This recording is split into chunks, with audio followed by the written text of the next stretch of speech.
You are listening to WBHM Digital Broadcasting, Birmingham, Alabama.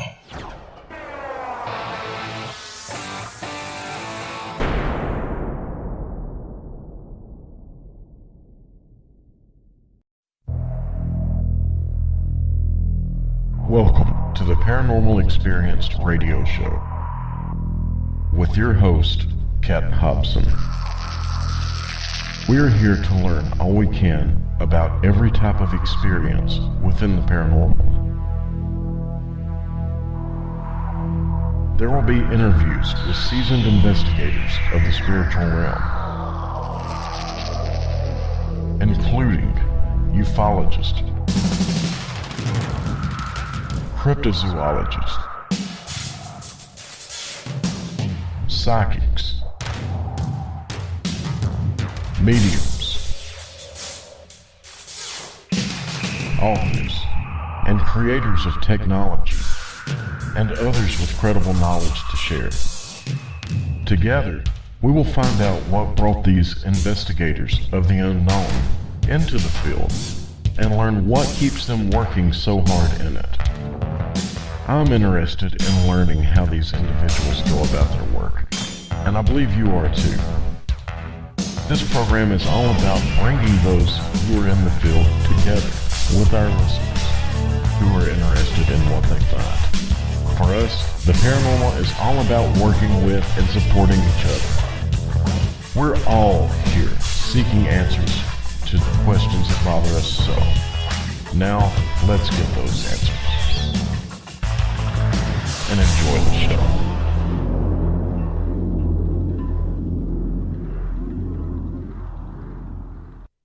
Good evening. Welcome to Paranormal Experience Radio. I'm Kat Hobson, your host, and I hope you are having a fabulous day. We have had relatively warm weather for this week and sunshine, so how bad can that be? I will take it. I know what some of our friends are coping with. I am going to be bringing you one of the best shows ever. I have Willie Gibson, Windwalker Gibson, who is here with me. He is a fantastic author. He is a shaman. He is a television personality. He is a healer, and he is a mentor. It is just really, it's really a great thing that he is here, especially right now, because who doesn't need that in their lives right now? I want to let people know that we are enjoying so far the shows that have come. We had Hidden World last night. We have Periscope Uncensored tomorrow night with Clarissa and Jax. We have others coming too, and I will tell you about them as we go through the show because Seraphine is going to be fabulous. And we are waiting on Lorelei to get healed, and then she will be here too. I want to give a shout out to Lori Johnson. Happy birthday, my friend. I hope your day's been just as wonderful as you. And that would be Psychic Lori Johnson. But before we go any further, I want y'all to meet Willie Gibson. Hi, Willie. How are you tonight? I'm doing fine. How are you, Kat? I'm doing terrific, and I'm so glad you're here. So, I'm glad to be here. You know, we have talked about doing this for so long, and now here we are. And I think that we're way overdue. We were going to do this a few months ago, and things didn't work out. So I've just been waiting for the right time. So here we are. Well, thank goodness it got here, because you know you have a long and storied history in not just the paranormal, but in shamanism. You were a presenter on the A&E network. You have done a whole lot in your life, and I'm not saying that's a long life. I'm saying that's a long history of great work. Over 50 years. I think it's cool. And when you first realized that you had gifts, How did you know that you were a shaman? Was it a hereditary thing? Was it something that just kind of took you by surprise? Well, to start out with, things started happening when I was a kid, around 10 years old. When I was born, I was born with a bad leg. It was really bad, bad enough that they wanted to operate on me, but my dad wouldn't let them, and they told me that chances are good I would have a permanent limp, so Dad wouldn't let them touch me. So when I got of school age, I had to have a brace on, and having a brace on, I couldn't do much, with the other kids. And so, I would never be picked to do anything, or the teacher would tell me to go sit under a tree and watch them play. And when that would happen, I would just sit there and watch them, and then I would start hearing people talk to me. It's okay, Willie. We're here with you, and don't worry about anything, and we'll be your friend. And I thought it was just made up. I thought I just made it up in my head. I had no idea that I was picking up spirits. And so those were my friends. Even my own brothers and sisters. They would go play with their friends, and I would be left alone a lot. And I would go out in the backyard and play by myself, and play with my friends that weren't there. And then one day I was playing out in the backyard. It was summertime. It was about 4 o'clock in the afternoon. I happened to look up in the sky and seen this really bright star coming. And I kept watching it, and finally it got bigger and bigger until it was over top of me, and it was a big round thing with lights under it. And I was watching it, and all of a sudden there was a big flash of light. And the next thing I know, I'm standing out in my backyard, and it's dark. So I go in the house, and my dad's in there, and he jumped up and started screaming at me, "Where you been at? We've been trying to find where you're at." He said, "I was getting ready to call the police." And I didn't know what to tell him, so I just told him I went out playing, and I just lost track of time, and I just got home. So he kind of accepted that, and, I went on ahead and went to bed. And the next day when I got up, I noticed something was wrong. Things were a little bit different. Everything was brighter to me, and I could see colors and colors around things. There, then I didn't know there were auras, but that's how, that's what it was. And then I let that go by, and we lived next door to a lady that Mom was working for, and she was bedfast, and so she called my dad over one day and said, "Look, if you would take care of me, I'll give you my house. So why don't you all move into my house?" So we lived right next door, so all we had to do was tear the fence down and bring our stuff across the fence to her house. So we moved in with her, and Mom took care of her, until she started getting worse. And one day when I come home from school, she said, my mom said, "Willie, Miss Beck wants to see you in her room." So I went into the room, and she was laying there, and she kind of looked strange, and she kind of looked over to me and said, "Willie, come over here." And I went over to the bed. She said, "Give me your hand." And I gave her hand to me, and then when I gave her my hand, she grabbed it real tight and said, "Oh my God!" And she kind of went rigid, and she had a stare on her face, and she was looking straight up with her eyes open. And I hollered at my mom. My mom come running in there and looked at her and realized she was dead. But she was still holding on to me. I couldn't get away from her.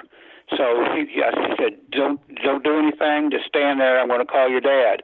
Well, she ran and called my dad, which it was a 5-minute walk to his work. So about 5 minutes later, he come running in the door and looked at her, and he grabbed her hand and pulled her hand away from me. He said, "Now you go in the other room with your brothers and sisters.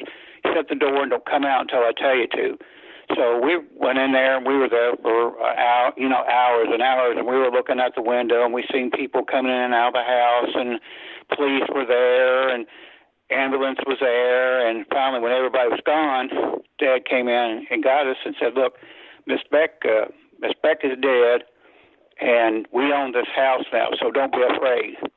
So we said, "Okay," and everything was okay, and this is really where my training started coming in for a shaman, which I didn't know about. Well, can I ask you a question? My dad said, "I want you, Willie. I want you." Huh? I have a question about this. Sure. How old were you when that happened? 10 years old. You were 10 years old when she grabbed you and then died. Yep. And you had already had a lost time incident in the past. And before that, yeah. And all of this stuff was just kind of coalescing around you. It was all coming together, and different unusual things like this were just exploding really around you. Yep. Wow. It was just one thing after another. So the next day we went to the funeral home. Dad took me to the funeral home, just me and my dad and my mom, to make arrangements. And when we went to the funeral home, he said, "You go over there and sit in that chair and don't move until I come back." So I was sitting there in a chair, and I heard an organ playing. So I get up, I went in this, behind this, in this room, pulled the curtain back, and there was a lady sitting there playing an organ. And she turned around and looked at me. She motioned to me to come over to her, and I walked over to her. And she says, "How are you, Willie?" And I said, "Well, how'd you know my name?" She says, "I've always known your name." I said, "What? I don't know you." She says, "I know you." And all of a sudden he said, "Boy, I heard this voice say, 'Boy, what are you doing in here?' And I turned around, and it was my dad, and I turned back around, and the lady was gone. Oh, my goodness. So you're 10, and you've had an out-of-body experience, well, not an ET experience with lost time. You've had a woman grab you and die. You've had a woman playing piano disappear on you. Yep. And I know there's more to come. This is just so unusual, to say the least. Yeah, well, I told my dad, I said, I was just talking to this lady, and she said, "What lady?" This lady. Well, never mind. She said, "Come on." So I went on, and we had the funeral and all that, and a couple of weeks later, I'm laying in the bed, and it was about 9 o'clock at night, and we had just gotten to bed, and I was looking, the rest of the brothers and sisters, they fell asleep, and I'm looking up at the ceiling, and all of a sudden I feel this tug at my feet, and I looked down, and there was Miss Beck, standing there glowing and smiling at me. And she kind of glided over by the side of the bed and looked down at me, and she was smiling, and I was just staring at her. And I would have been staring too. Well, she nodded her head like, she nodded her head and winked at me, and then when she did, she kind of faded out. And I sat up in the bed, and I screamed at my dad. He come running in there, and he said, "What's wrong?" I said, "I seen Miss Beck." She said, "Come with me." He grabbed me up out of bed. My brothers and sisters, we were, all of us brothers and sisters, we were all in one room because, we were in like a 5-room house. So the dad said, "You all go back to bed. Willie just had a nightmare." He, grabbed me and took me in another room. He said, "What's wrong?" I said, "I seen Miss Beck." He said, "Willie, I want to tell you something now. Don't you mention this to your brothers and sisters." "Why?" He said, "Don't mention it to your brothers and sisters, and don't you scare them." I said, "But I saw her." He said, "I know you saw her because I seen her walk through the house too." And I looked at him. He said, "All she was doing is, He said, all she was doing is coming to say goodbye." And I said, "Well, she come by my bed and smile. What she was doing is thanking you for helping her cross over." At that time, I didn't know what that meant, but after that event, every time somebody would die in the neighborhood, whether we knew them or Dad would read it in the paper, we would go visit them at the funeral home, just me and him. And we'd go in, and he'd take me over to the coffin. He said, "Look at that, son." He said, "Everything is fine. Their soul is gone." But there were times I would look over in the room and see the person standing there that was laid out in the coffin. I said, "Dad, don't say anything, son. I know what you're saying." He said, just let me do something." And he would go over to the coffin and say something, and then we would go out. I said, what was going on, Dad?" He said, "Son, sometimes when a person dies, their spirit stays around until